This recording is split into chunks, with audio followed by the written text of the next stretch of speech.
So I think we can start. In the meantime, some data and research. I quickly introduce myself. My name is Francesco Giassi, and I work as Knowledge Management Officer at the Protection Division at the IUM HQ. And I have the pleasure to moderate today's webinar on behalf of one of the two ICAT's co-chairs this year, the International Organization for Migration. So before handing over to our excellent speakers, please allow me to share a few words about ICAT and the series we inaugurate today. As many of you may know, ICAT stands for the Interagency Coordination Group Against Trafficking in Persons.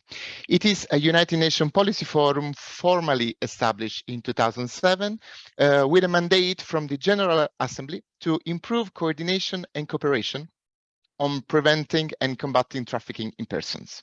The group operates under the continuous overall coordination of the United Nations Office on Drugs and Crime, the UNODC.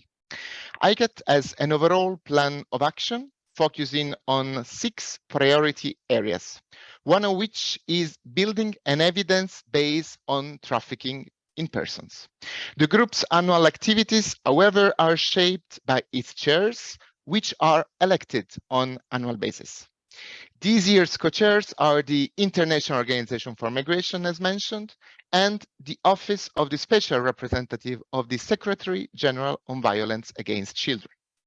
As part of our co-chairing work plan, we are, among other things, focusing on promoting data innovations and providing thematic guidance on research on trafficking in persons. And this webinar series aims to do exactly that. A cross-cutting issue for all activities this year is child protection, capitalizing on the status and expertise of our esteemed co-chairs. As today is the International Day for the Protection of Children, I take indeed the opportunity to congratulate you all and to gratefully acknowledge the work many of those present here do to promote and protect the rights of children. There will be 6 webinars in the series held between June and November 2023, and covering topics ranging from trafficking in persons, data collection tools and data visualization to trafficking in persons research gaps and dilemmas.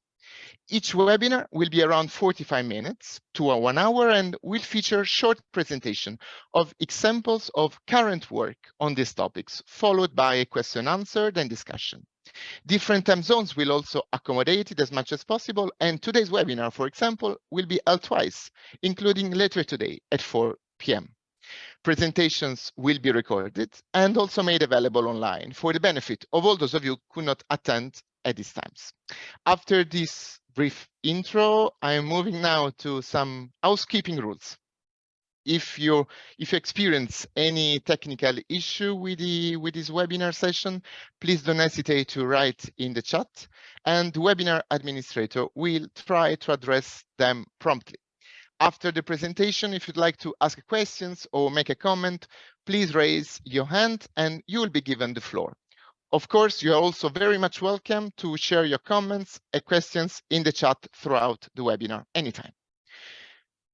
All the materials related to the presentation, along with the webinar recording, will be uploaded to NOTS, which is the UNODC Knowledge Center on Human Trafficking and Migrant Smuggling, the platform which is hosting this series of webinars.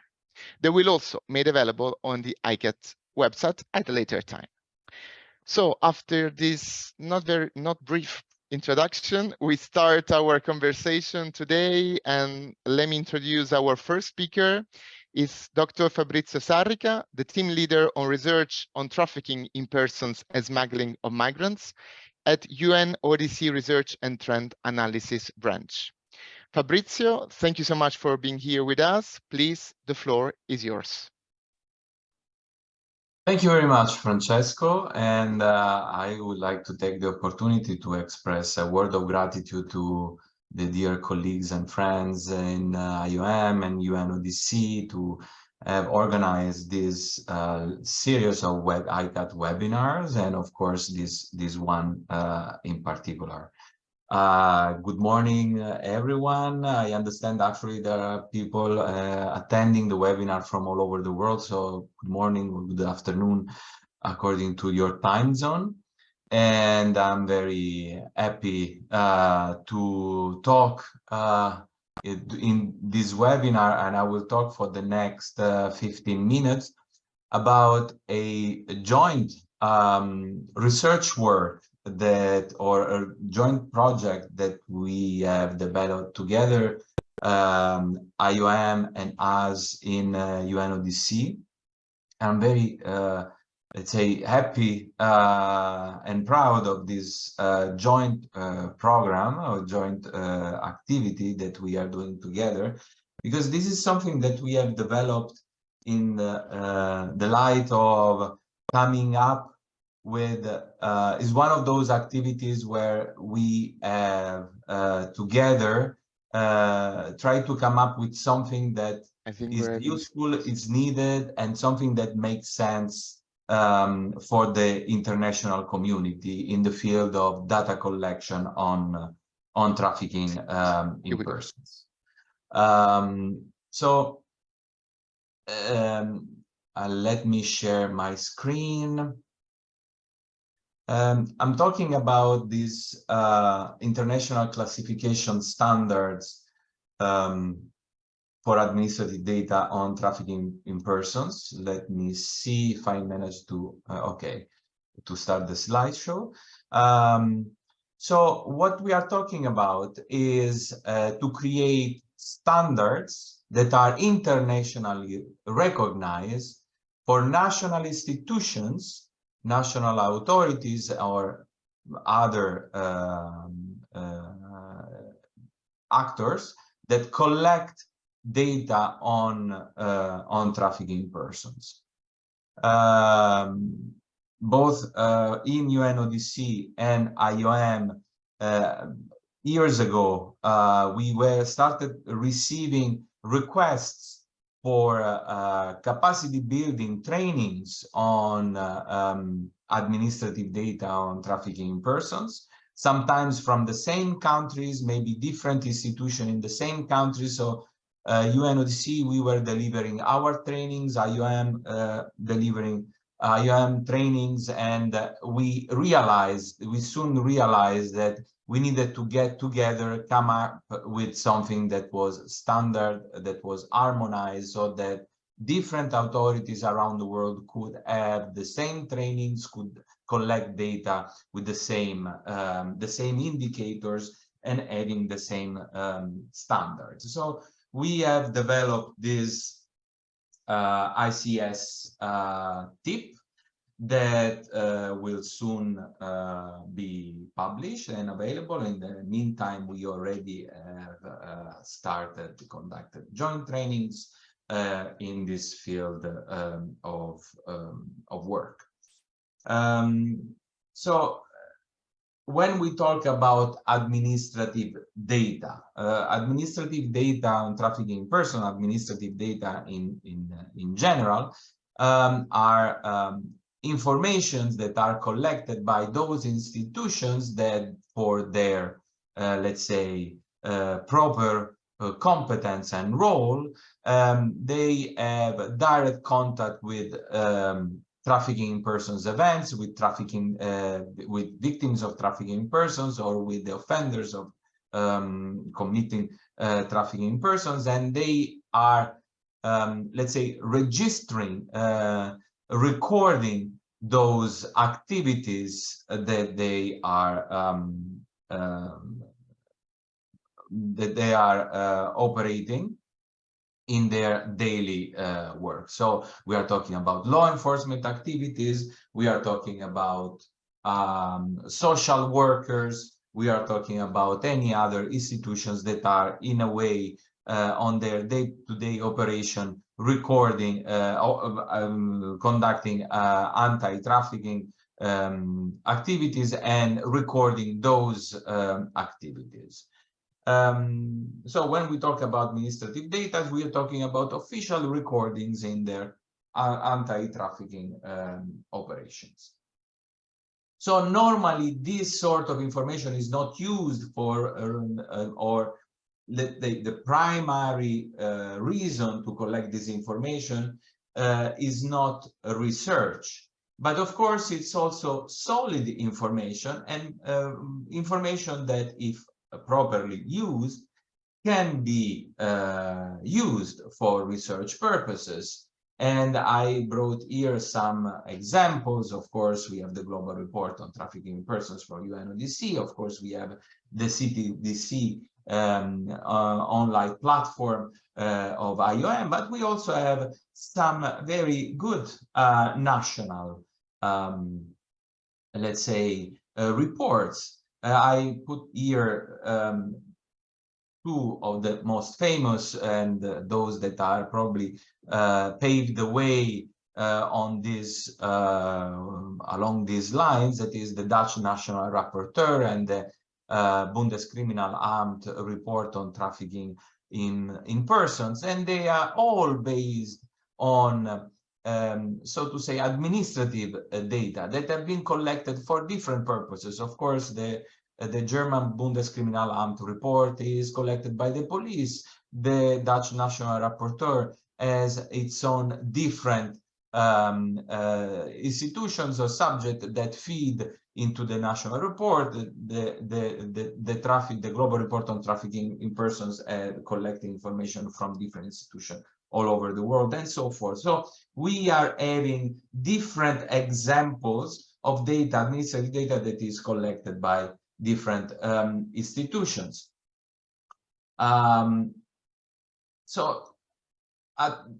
We realize that different institutions, even in the same countries,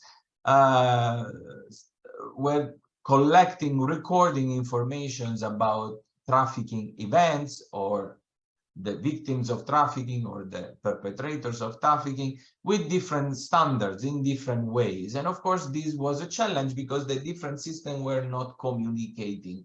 And we could not also, let's say, there were challenges in sharing this information at international level. So the idea of having these international standards was developed in the attempt to overcome this obstacle, coming up with similar or with the same indicators all over the world across different institutions. Of course, in the as often let's say come up as often happens when implementing an idea, then we had to face a lot of challenges that we address in the ICS tip, such as privacy is one of the most relevant concern and challenges that we had to face and that we address in the ICS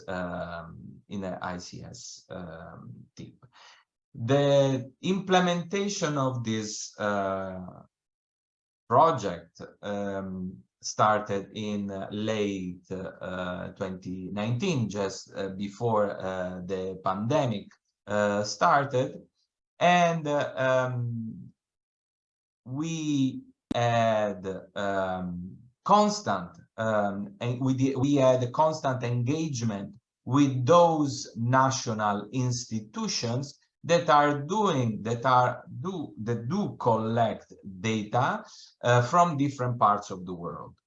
So we had bilateral calls that were informing the research team, bilateral calls that were at the base of this of the ICS tip. But also we had workshop, a very extensive workshop with all the authorities and institutions, with academic experts, and with experts from international organizations. So this ICS tip is really the result of a consultative work with the national authority and those experts from all over the world that do this work, understanding what works, what do not works, what is relevant to collect, what is not relevant, what is feasible actually to collect. We had also trainings and developed pilot trainings in implementing to implement this ICS tip, one in particular with the African Union, joint trainings that we have conducted. I think it was in the summer of 2020, UNODC and IOM jointly with the African Unions to their member states of the African Union. The characteristic, of course, and I'll go quickly to conclude, the characteristic of the ICS tip is that they are fully in line with the ICCS. What is the full ICCS is the International Crime Classification Standards. Those are standards that the idea is again to have administrative data on crime statistics that are harmonized and standards. These ICCS have been approved by the United Nations Statistical Division. So the ICS tip are somehow connected and in line with the ICCS. And the idea, of course, will be to present the ICS tip to the UN statistical divisions. And I think that one of the main characteristics of the ICS tip is that somehow can be adopted and adapted to different level of development of the counter-trafficking institutions we refer to. So we will have, let's say, core data to collect for those institutions that have very low capacity, but also, let's say, more aspirational, so more indicators for the institutions that have already a lot of data capacity in terms of recording information.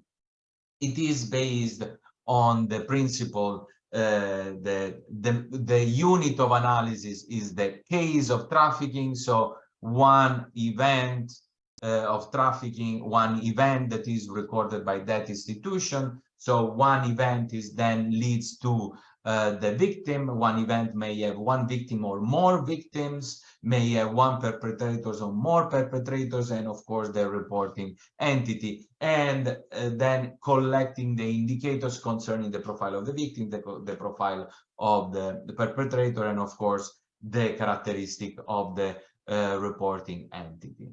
Every indicator is then listed in the ICS tip, whether it is the gender identity, the sex, the age of the victims, and so forth. I mean, I will not go in the details, but we don't have, because we don't have time right now. But of course, the ICS tip is coming up with the list of indicators that are needed. And as said before, we have different levels. So we go from the most needed, the core indicators, but then we have for step 2, so those indicators that would be good and required to collect.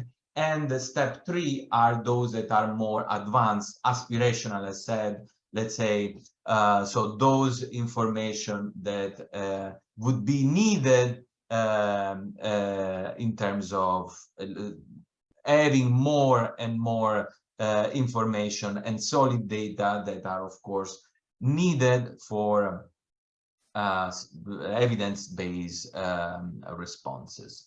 And on that note, I'll close here and I pass the floor to my colleague, to IOM colleague Claire. Thanks. Thank you, Fabrizio. I indeed thank you so much for your comprehensive presentation. Quickly giving the floor to Claire, data scientist, Madame Claire Gallet-Davis, data scientist with the Protection Division at the International Organization for Migration. Claire, please, the floor is yours. Thank you, Francesco. Can you see my screen? Because it doesn't seem. Yes, I'm not sure I'm can. sharing. Yeah, perfect. So hi everyone, thank you Francesco and Fabrizio. Thank you very much for joining, and thank you again for this opportunity to present. We're very grateful. So as Francesco said, I'm Claire from IOM headquarters. I've been working with Fabrizio on the ICS tip, and along with other colleagues, including my colleague Stine Lawson, who will be presenting this afternoon. So I will now make presentation full screen. So I think Fabrizio's made a pretty convincing case that standards are very much needed to support effective and consistent data governance at all the stages of the data lifecycle. They're crucial, but they're a big part of the picture, but there's another part of the picture. And this is the purpose of the guidance manual. It has two main goals. First is to support the standardization of administrative data, so using ICS tip, helping support people in implementing the ICS tip. But it's also a second purpose, more broadly, to support efforts to improve data collection, management, sharing, and use. And the overall end goal is that in the end, more high quality data can be leveraged, can be used safely and ethically in order to inform policy and programming. So here I should also flag that this manual specifically targets the central government agencies or organizations that have a coordinating role at the national level. It's those organizations that use administrative data on trafficking in persons from different sources to produce evidence to address trafficking in persons. So depending on the context, that can be, for example, the national rapporteur, that can be a national statistical office, depends on which country. In any case, while the manual is primarily targeted to them, it will be useful for all stakeholders dealing with administrative data. Now I'm going to quickly go through the different chapters of the guidance manual. It follows the data lifecycle, which is shown on the slide. I mean, I know it doesn't look so much anymore like a cycle, but this is the steps that we followed, and hopefully it makes a bit more sense as well as to the tip data cycle. So the guidance starts by going through the data collection and sourcing processes. And of course, that includes using the ICS tip. It's a big part of it, but it's broader. It also flags the need to identify objectives in order to collect the right data, especially in the first step. Maybe the data collection does not need to be so comprehensive. Then it also flags common challenges that can come up so they can be anticipated. That can be, for instance, double counting. It can be ensuring that there is a legal basis for using the data, or differences in legal definition, heterogeneous data sources, and so on. And then it also shows the importance of respecting ethical principles, including the do no harm principle, consent, protection of privacy, etc. And lastly, it gives some useful considerations and tips on fostering trust and collaboration and supporting primary data collectors. So these are the people who are actually collecting the data that the national agency will then source. Next, we go into data governance. So data governance is essentially like governance in any other domain. It entails establishing policies and ensuring their consistent and effective implementation. And so to support this process, we need to define a data governance framework that will outline and define clear procedures, the rules, and their responsibilities. For example, roles can be the data steward. Who is going to be the data steward? What's going to be their responsibility? Rules can be in what circumstances can data be shared? How can it be shared? And then, of course, a data governance framework should include a process for decision-making that is inclusive of all relevant stakeholders. This part also has a section on navigating interagency context, as is often the case with trafficking in persons. Then we go into data sharing, how to safely share data. And on this, we drew on our experience with the CTDC, the Counter-Trafficking Data Collaborative. So the chapter, of course, starts by defining basic concepts basic types of data, but then we also provide concrete methods such as, well, basic aggregation of data, but also k-anonymization and synthetic data. And we also highlight the benefits and limitations of each to help inform which technique to use and in which cases. But then it's also useful to flag some due diligence considerations. What questions should you ask yourself before sharing any data? In particular, there's a notion of a risk-benefit analysis. Is sharing data risky? What is the risk? What is the likelihood? What is the benefit of sharing data? How useful is it going to be, etc. And last but not least, we end the guidance on data analysis and presentation, specifically, of course, trafficking data. And for this, it's useful first to situate trafficking in persons administrative data in the wider evidence landscape, in particular survey data. And from this, we can also draw the strengths and limitations of administrative data. What can it be used for what conclusions can be drawn from analysis of administrative data?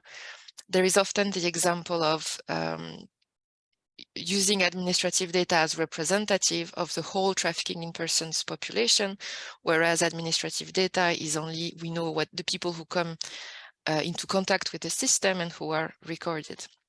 So that's one of the examples that we go through in these parts.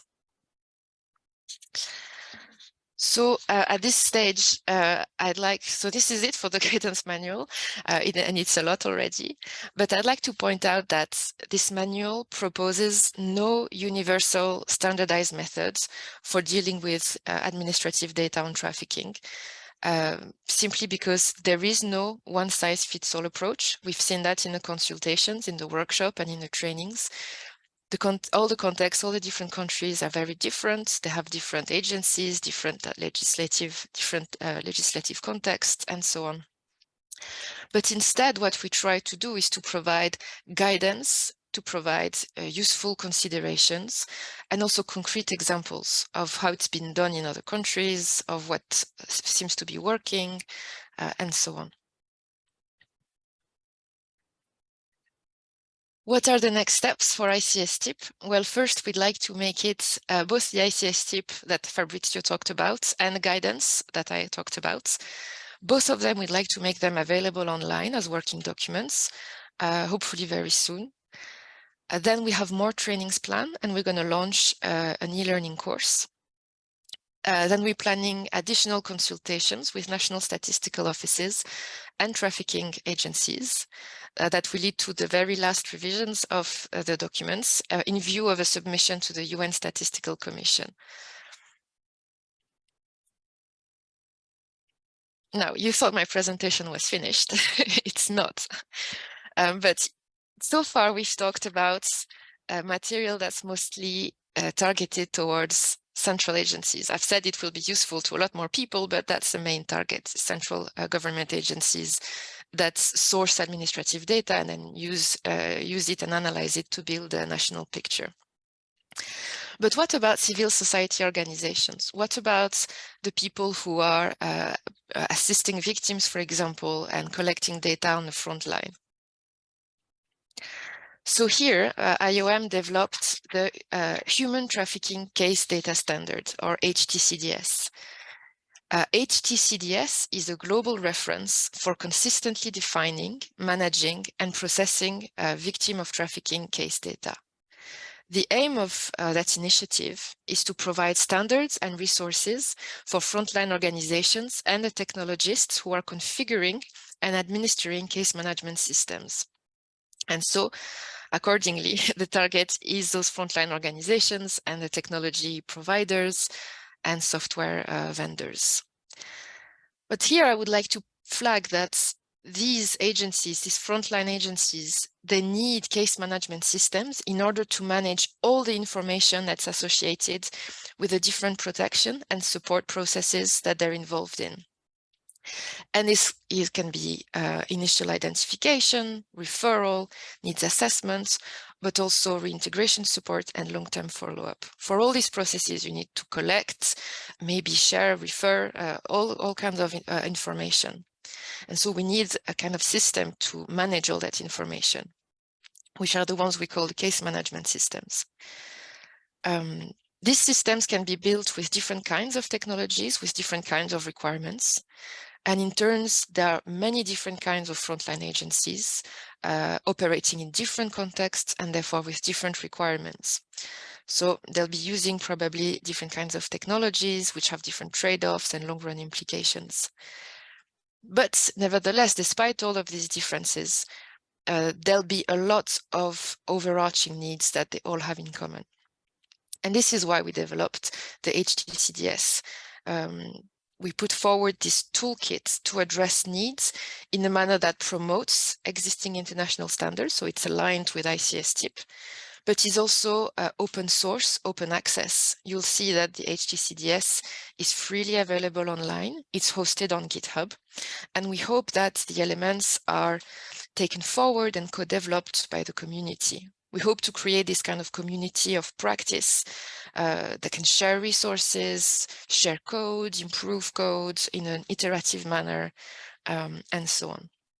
And now I'll give a bit more detail about the HTCDS before concluding the presentation. So as I said before, the HTCDS is freely available on GitHub. I can click and show you quickly where it is. I know it can look a little scary if you're not used to GitHub, but once you get used to it, it is fairly straightforward.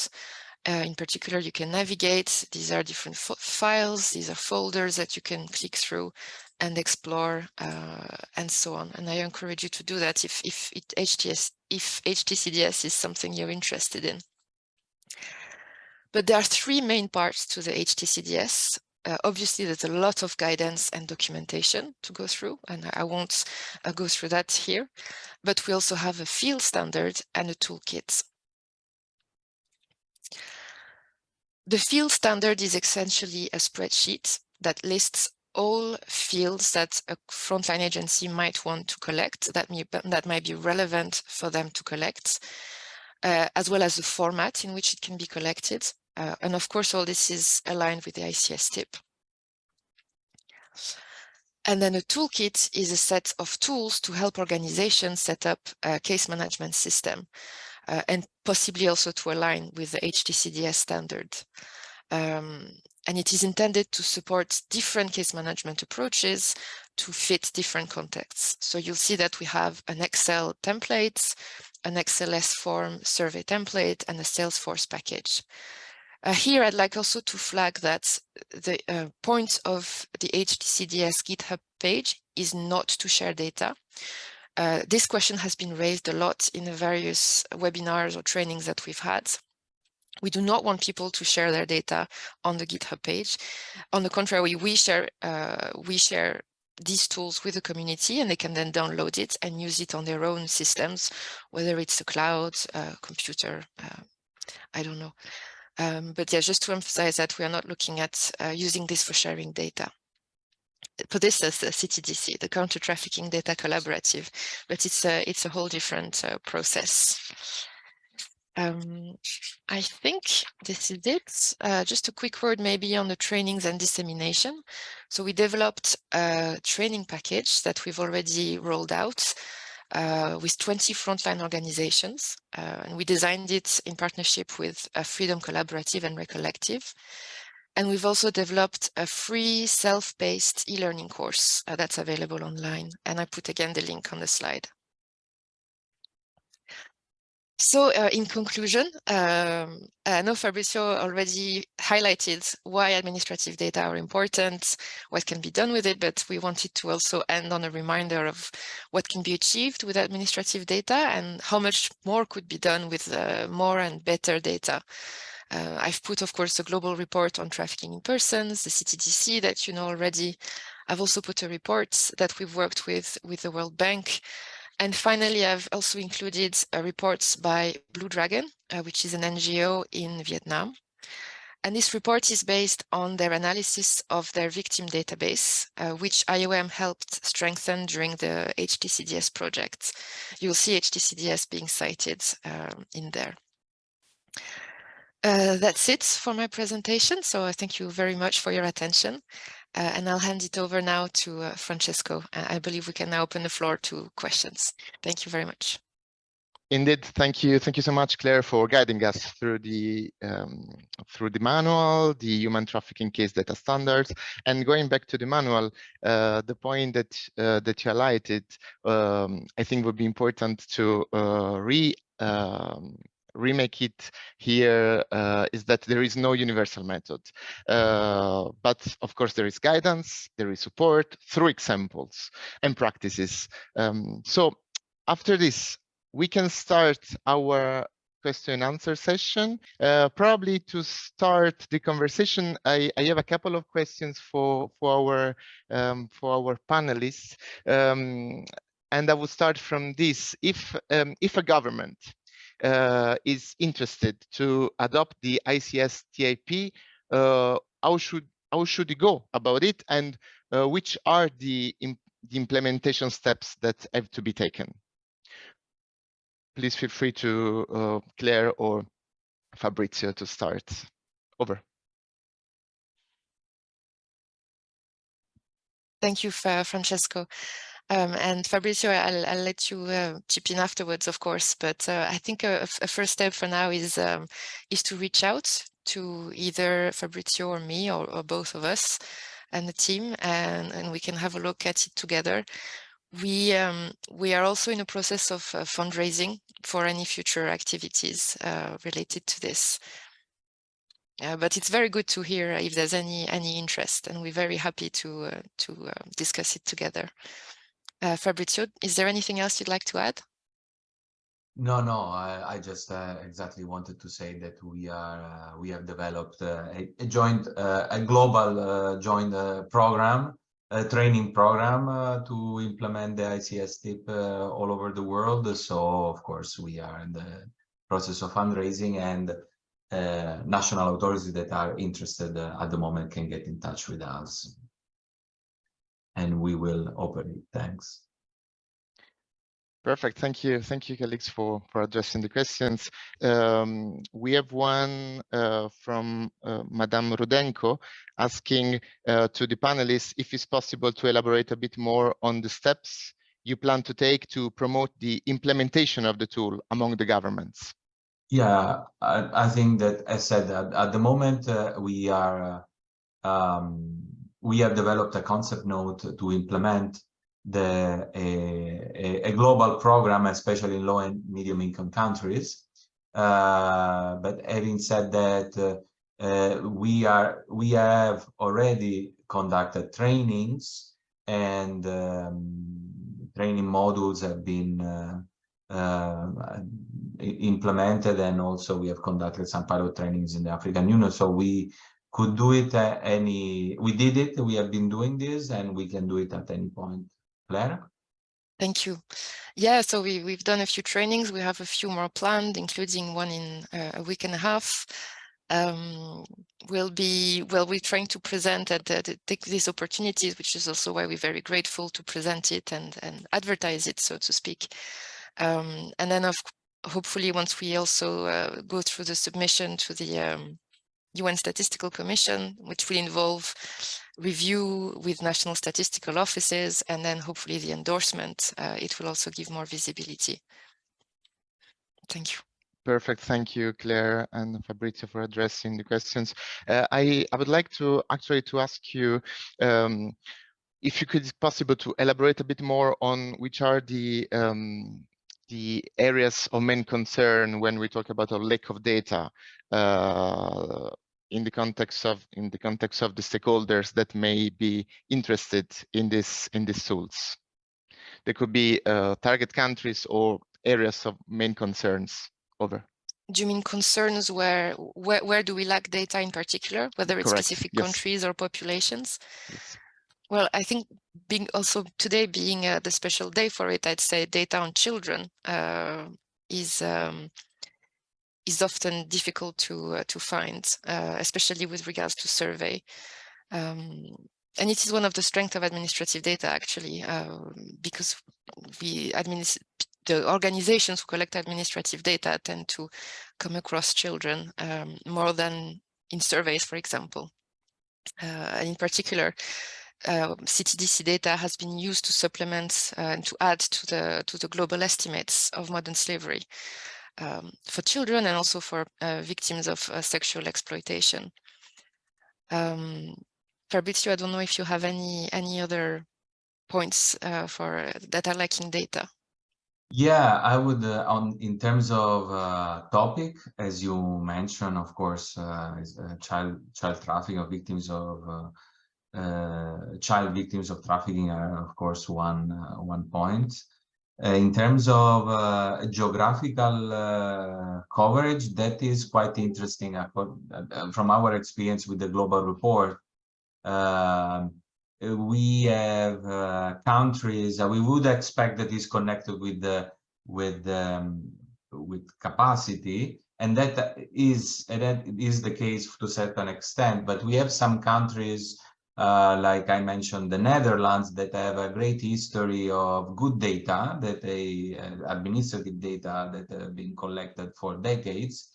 But at the same time, also in Sub-Saharan Africa, we have the good example of the Nigerian NAPTIP that has fantastic data, or in Guatemala, or in many other countries. So it is connected to capacity and to income or GDP, but only to a certain extent. So there is also the let's say priorities of national authorities to have trafficking persons and data on trafficking persons as one element of their counter-trafficking activity.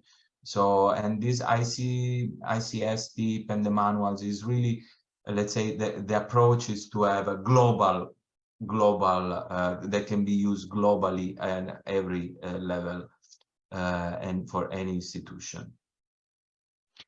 Thank you, Claire and Fabrizio. Very interesting indeed to see the cross-regional application of all this material, and also was important to see some concrete examples that you shared with us, some practices and lessons actually. So, hi Francesco, I think I found it. It's please. Donia, where will the manual be uploaded? It's exciting. Thank you. It's exciting for us too. It will be, I think this is still to be confirmed, but I expect on CTDC, we'll put it there, also on the future protection platform. I don't know also if UNODC has specific plans on that. Yeah, it will be uploaded in our website together the web page of the global report. We will upload it there. Perfect. Thank you, Claire, for identifying the question. Thank you, Daniel, for asking. So I think we have reached the end of this session today. I would like to thank you all for taking the time to participate to this first webinar of the series on trafficking in persons, data and research. And for your engagement and participation, I would like also to thank, of course, our speakers for their presentation and the additional materials provided to advance the discussion on trafficking in person, administrative data standards and tools. Last but definitely not the least, I would like to thank all the ICAT members for contributing and promoting this webinar series, the ICAT Secretariat and UNODC Notes Tech team for their excellent support and hard work to make this happen, and the two 2023 ICAT co-chairs for spearheading this initiative. Thank you everyone again, and I wish you a nice rest of the day. Goodbye, everyone.